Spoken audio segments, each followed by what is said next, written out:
സംസ്ഥാനത്ത് തുടർച്ചയായി എത്തുന്ന ബോംബ് ഭീഷണിയുടെ ഉറവിടം കണ്ടെത്താനാകാതെ പോലീസ്.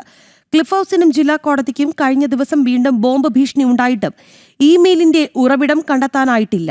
ജില്ലാ കോടതിയിലാണ് ബോംബ് ഭീഷണി സന്ദേശം എത്തിയത് എങ്കിലും പതിവ് പരിശോധനയിൽ നടപടികൾ അവസാനിച്ചു. കുറെ നാളുകളായി പോലീസിനെ വട്ടം ചുറ്റിക്കുന്ന അജ്ഞാതൻ തന്നെയാണ് ഈ വ്യാജ സന്ദേശത്തിന് പിന്നിലെന്ന നിഗമനത്തിലാണ് പോലീസും. സംസ്ഥാനത്ത് തുടർച്ചയായി ബോംബ് ഭീഷണി ഉണ്ടാകുമ്പോഴും ആഭ്യന്തര വകുപ്പ് വേണ്ട ഇടപെടലുകൾ നടത്തുന്നില്ല. വ്യാജ ഇമെയിൽ സന്ദേശങ്ങൾ വരുന്ന ഐഡികൾ കണ്ടെത്തുന്നതും അപൂർവമായാണ്.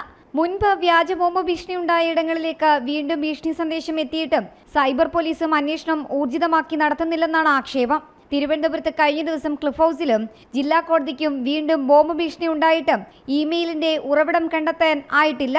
ജില്ലാ കോടതിയിലാണ് ബോംബ് ഭീഷണി സന്ദേശം എത്തിയതെങ്കിലും പതിവ് പരിശോധനയിൽ നടപടികൾ അവസാനിച്ചു. കുറെ നാളുകളായി പോലീസിനെ വട്ടം ചുറ്റിക്കുന്ന അജ്ഞാതൻ തന്നെയാണ് ഈ വ്യാജ സന്ദേശത്തിന് പിന്നിലെന്നാണ് പോലീസ് നിഗമനം. വ്യാജ സന്ദേശമെങ്കിൽ പോലും അതിന്റെ ഉറവിടം കണ്ടെത്തി പ്രതിയെ പിടികൂടാനാകാത്തത് സേനയ്ക്ക് നാണക്കേടുണ്ടാക്കുന്നുണ്ട്. ക്ലിഫ് ഹൌസ്, രാജ്ഭവൻ, വിമാനത്താവളം, കോടതികൾ എന്നിവയുൾപ്പെടെ പ്രമുഖ സ്ഥലങ്ങൾ ലക്ഷ്യമിട്ട് ഈ വർഷം ഏകദേശം 28 വ്യാജ ഇമെയിൽ ലഭിച്ചിട്ടുണ്ടെന്ന് പോലീസ് തന്നെ പറയുന്നു. സന്ദേശവും ഒരേ ഉറവിടത്തിൽ നിന്നാണെന്ന് സംശയിക്കുന്നത്. അതേസമയം അന്വേഷണം നടക്കുന്നുണ്ടെന്ന് പോലീസ് പറയുമ്പോഴും ഇമെയിൽ സന്ദേശങ്ങൾ തുടരുകയാണ്. ജനം, തിരുവനന്തപുരം.